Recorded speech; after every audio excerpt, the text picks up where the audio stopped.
back to the channel and happy holidays. It's your boy, your bro, your favorite cousin, DJ the Singer, and I am back with another story time. If you're returning, hey cousins, and if you're brand new here, go ahead and hit that like button. Listen, I'm trying to show up in your algorithm. Go ahead and hit that subscribe button so you can be the first to be notified when I drop new content, and share this video if you care. Now, I dropped a story time earlier today where I explained the backstory to how my brand new single, If You Want to Go, which is available right now on all streaming platforms, came to be. I went and spent this one particular Christmas with my cousins, and I got ghosted by this person that I was talking to. But in that video, I also told you guys that I would tell you the rest of the story because I truthfully just felt like it was too much to give you guys in one video, and I didn't want to bore y'all. So I decided to split it up. So in this story time, I'm going to tell you the rest of what happened that particular holiday season. To kick this off, I went to North Carolina for 3 reasons. The first reason was to spend quality time with this person that I was talking to at the time. I don't know him. The second reason was I had a gig. And lastly, I went to go spend Christmas with my cousins. For those of you that don't know, I lost my grandmother and my father the same year, 30 days apart, 8 years ago. And so I still have some family members that are still grieving their loss. And for me, the holiday season is supposed to be a time of fellowship with your family. It's supposed to be fun. It's supposed to have good food. And you're just supposed to relax and enjoy the people that make life worth living. And I wanted a different experience. I did not want to sit in the house and watch my uncle cuss at the TV.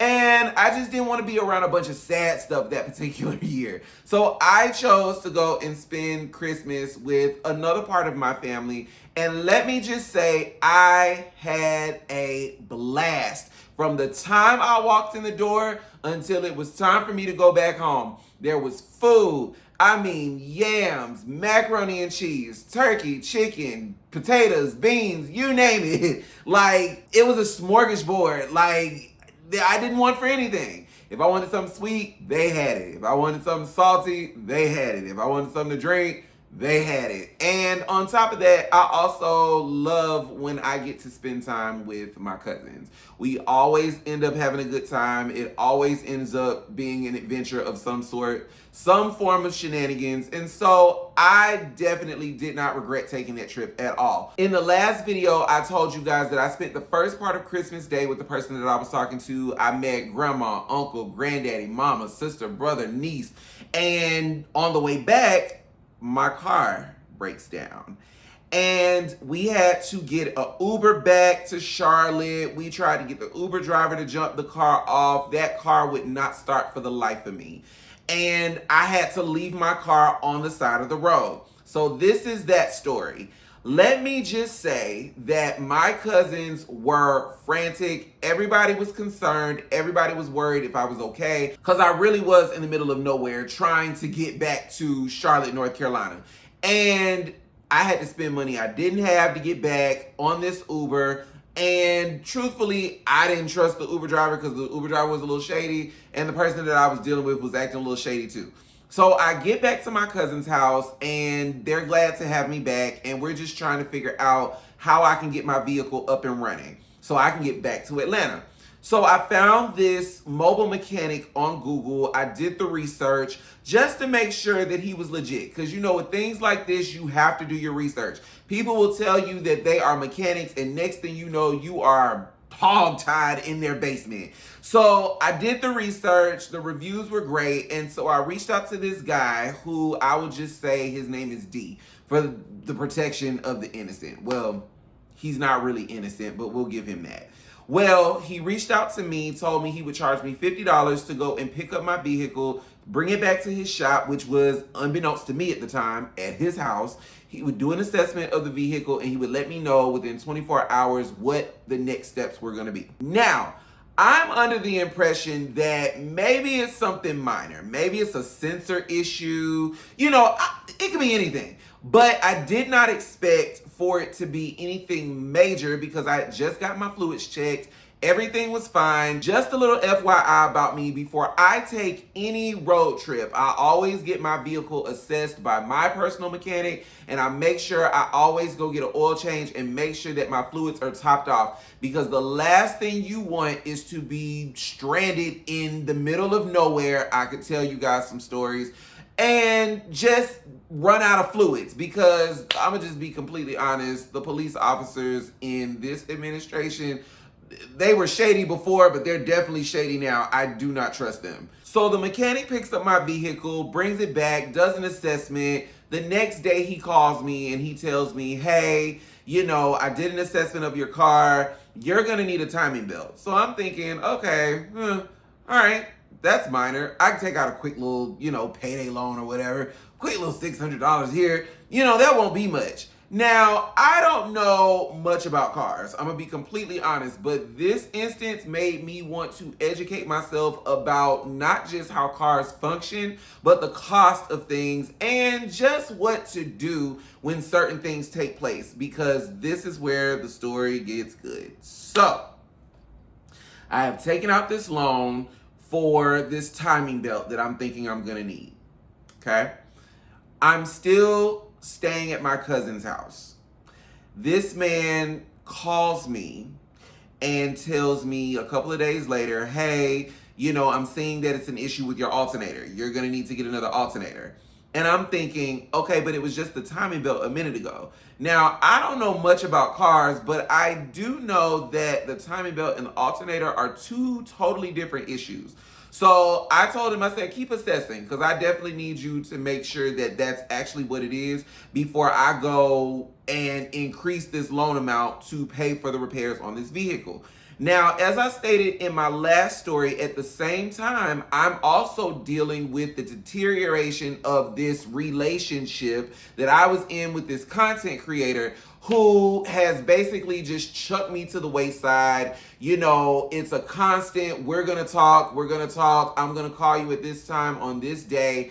Christmas Day has come and gone. We're approaching New Year's Eve. New Year's Eve has come and gone. I still have not heard anything. I go back to Atlanta. I'm still in communication not only with this mechanic, but I'm also trying to get in communication with Bay, and Bay is not talking to me. Meanwhile, I'm seeing content pop up on Snapchat. I'm seeing content pop up on Twitter. I'm seeing content pop up in my DMs because people are sending me the videos, and I'm just like, oh, so you got time to, play out here in these streets with these people that I don't know. I don't know him. Hell, people you don't even know, you just bed hopping. Meanwhile, I'm over here worrying myself sick about you, and you're not even communicating with me. And I'm also starting to have issues with this mechanic because at some point, he just stops responding to me. Now, leading up to this, he gives me a slew of reasons as to why he's not picking up the phone. Hey, my dad's finger got sawed off. Hey, my grandmother's in the hospital, which is legit if it actually happened. But when your excuses start to pile up, and every time I talk to you, it's a different excuse. It's a different reason for why you can't call me when you say you're going to, because mind you, you have my vehicle. Your wife saw blood in her stool, and then your cat died, and then your dog died. And it's just a whole lot of rigmarole. And really and truly, I don't think you really know what's going on with my vehicle. The next thing that he told me, he said it was an issue with the starter. And then he told me I didn't have any oil in the vehicle, but I knew that wasn't true because I definitely checked before I got on the road. He then calls me and tells me on one particular day, hey, you can come to North Carolina and come and pick up your vehicle because I think I resolved the issue. It'll be ready on Tuesday. So I get on the road. I get my friend T, who you will later see in this video. T gets on the road, takes off of work. We drive up there, and this man completely ghosts me. Mind you, this was also a trip where I was going to see Bae because we were going to sit, have lunch, and have a conversation about why they've been ghosting me and why I couldn't get them on the phone. Well, needless to say, I got ghosted twice, not just by Bae, but also by this mechanic. So I had to come back to Atlanta without a vehicle. He then picks up the phone and calls me and tells me, hey, some outlandish excuse. He got too drunk, or, he OD'd or whatever the case might have been. I don't know. Quite frankly, I just wanted my vehicle back. So he told me the next weekend, he's like, I will have your vehicle ready by Sunday. If you can come up here and come get it, it'll be out front ready for you. All right, cool. What's the address? So he sends me this address to this mechanic shop to come and pick up the vehicle, because at this point he has told me that his father is coming to pick up my vehicle and he's going to do work on it, and then it'll be ready to go by the end of the week. All right, cool. So I come to North Carolina. What y'all think happened? I got ghosted again. I really need to have a conversation with my therapist and figure out why I keep getting ghosted, because this seems to be a common occurrence. And I'm not really feeling that, especially when I'm a pretty honest person. I definitely don't go out of my way trying to mistreat nobody or do wrong by nobody, but for some strange reason, I keep getting ghosted. So I definitely am going to bring that up in my next therapy session. Anyway, I once again come back to Atlanta without a vehicle. So at this point, this man has completely stopped answering the phone. I know I said that a couple of minutes ago, but I did get in contact with him. But at this point, he has completely stopped answering my calls. He is not returning any of my emails. I hit him up on social media because I will do some research and find you. He did not respond to any of my messages on Facebook. And now I'm starting to get a case of anxiety, and also I'm starting to get triggered because you have my vehicle. I have already taken off days from work that I did not have to come and check on the status of this vehicle that you probably don't even have at this point. And now I have to get other people involved. So at this point, I take it upon myself to call the courthouse, because I am trying to figure out what the next steps are to get this vehicle back in my possession. They tell me that there's nothing that they can do, that I would have to get in contact with the police department. I said, okay, cool. Give me the number. I call the police department and I escalate my case to the highest level that I could get to. I asked for an escort. I told them that I would be coming to Charlotte, North Carolina the very next day, and I would get there roughly about 6 in the morning, and I needed someone to meet me at this location, which at the time I did not have. Let me tell you how I got that. But before we get to that, the sheriff agreed that they would be my escort. I got a direct number to the sheriff, and I told him I would call him before the end of the business day. Now, I called this man from a burner number. This man answered the phone because he thought it was somebody who potentially was trying to get some business. And I told him that he needed to send me his address because I would be there first thing in the morning to pick up my vehicle. This man said, okay, I will be there. Now, I have to be honest and say I was a little leery about taking this trek because, remember, I had been ghosted twice by this individual who has possession of my vehicle, who is giving me a slew of excuses as to why he has not done any work on my vehicle. Plot twist. On the way to North Carolina, I'm just doing some research, looking online, just trying to see, if there's anything that I can find about this man, any piece of information that's going to help me out to give me more validity to my case. Tell me why I found out that this man was not only trying to auction off my vehicle, but he was also trying to sell parts from my vehicle online. Bruh, are you serious right now? So I arrived at his house earlier than anticipated. I pulled up a little bit after 5:30 in the morning, and I just camped outside of his house.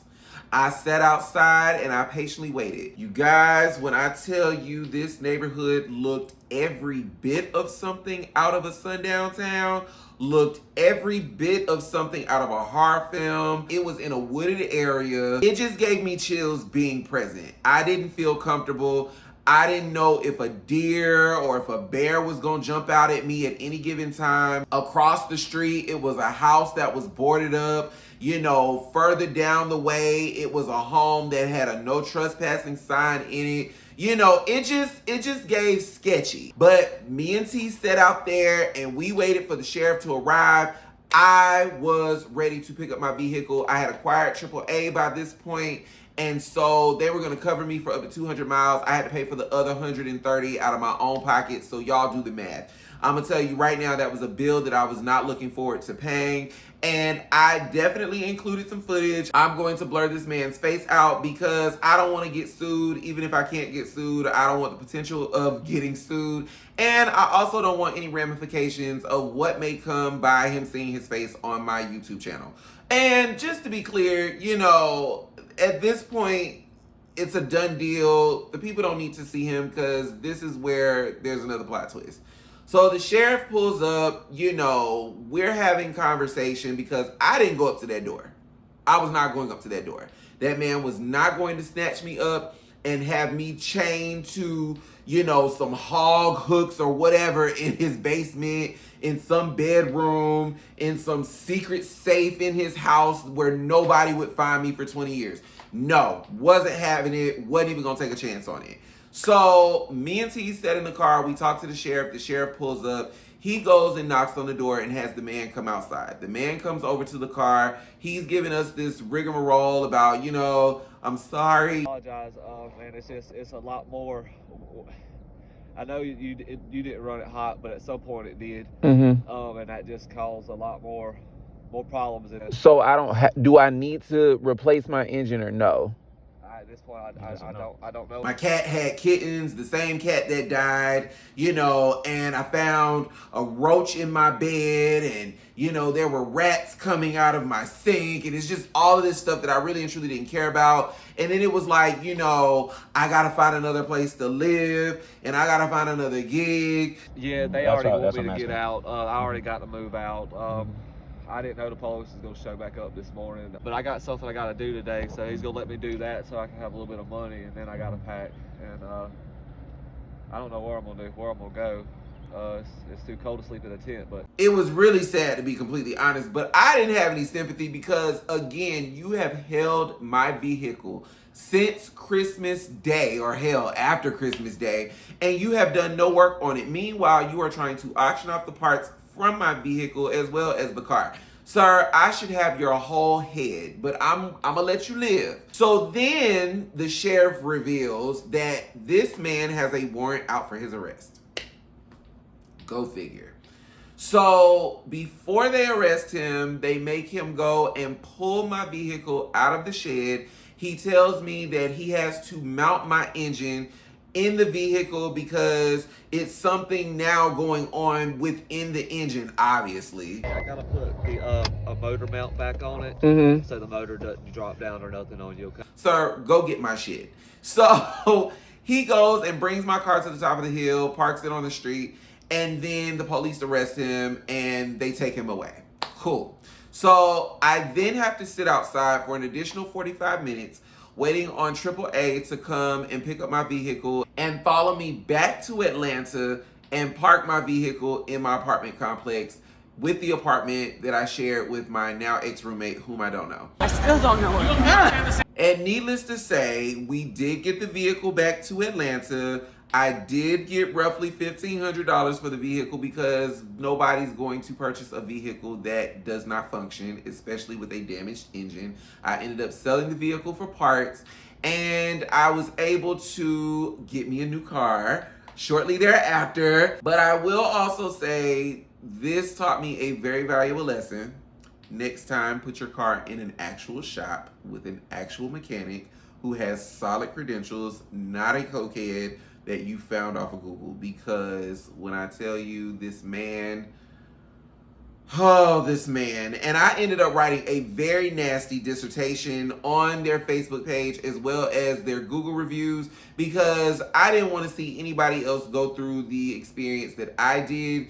And I must say that per my review, I did save a few people. I did get inbox messages about it. And I also saw, when I went and looked before I did this video, that someone else had a similar experience. I don't know how this man got out of jail. It's none of my business. But someone else had a similar experience and they had to take the vehicle to another shop. So needless to say, this man's shop is fraudulent, okay? And so I'm gonna spare the name, but if you guys go to a shop, just know, just don't do it.